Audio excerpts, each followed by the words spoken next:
Is social media push or pull marketing? We're going to discuss what the difference is, and we're going to take a look at the role social media plays at attracting the right customers. We'll discuss some of the pros and cons of push versus pull, and by the end of this short video, you'll know what the right strategy is for you.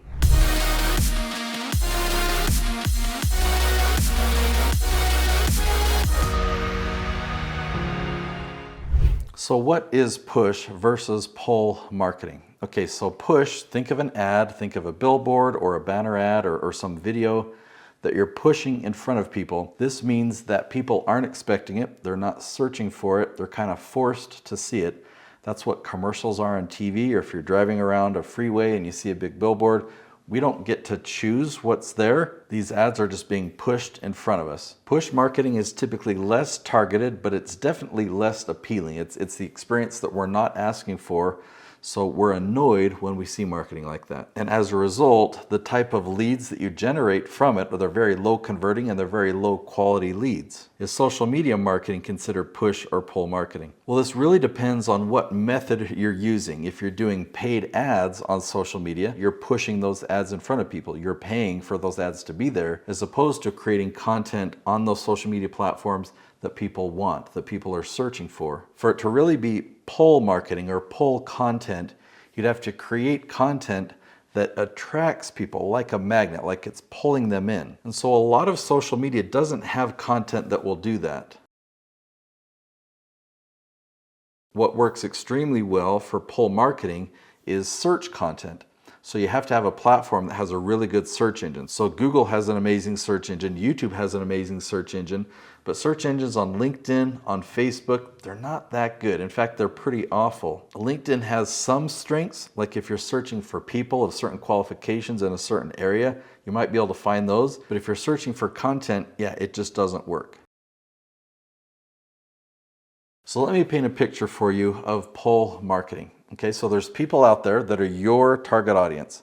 These people need you, they're having some challenges, and they have some questions, and they're trying to figure out the solution. So they go to Google or YouTube, they either pull out their computer or pull out their phone, and they're typing in a question that you have the answer for. But instead of you paying to put ads in front of these people and somehow figuring out who they are and getting these ads in front of the right people, don't worry about that. Instead, you're gonna research, and you're gonna find what questions does my target audience have? What questions is my target audience going to Google and YouTube and typing in? You can actually find that out. It's pretty easy. You can find the questions that your ideal customers are searching for. So once you know those questions, you've done the hard part. Now you've just got to make content like YouTube videos, make content that answers those people's questions. So you're not pushing that video in front of them. You're just making a video that answers the question, you're posting it to YouTube, and now in the very moment that those people have the question, they go to Google and YouTube and they type in this question, that's when your video appears. So like the video just kind of pulls in the people at the right moment, you're pulling them into your content and they don't feel like they're sold to. They don't feel annoyed that you pushed this in front of them at the wrong moment, but they need your content right then. So they click on it and they watch this entire video without feeling like they're being sold to. How do businesses decide whether to use push or pull marketing? Now, in the beginning, it can be very helpful to do some type of push marketing so that you can fine-tune your funnels. When you're pushing ads out there, you can test different titles. You can test different ad copy or different images. You can test 2 different videos.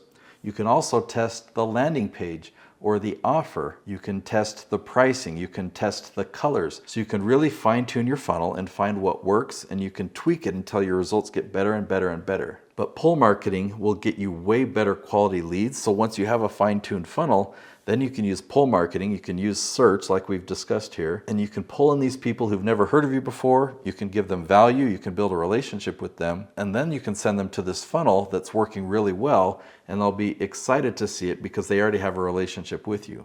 Now, on all the different channels that I produce, we follow a 3-video YouTube funnel for lead generation. So I would love for you to watch that video next so that you can really understand how to do this. How can you use these 3 different videos to feed into the other to really build a relationship and generate leads? So I'll link to that video right here on the screen. Definitely go watch that video next.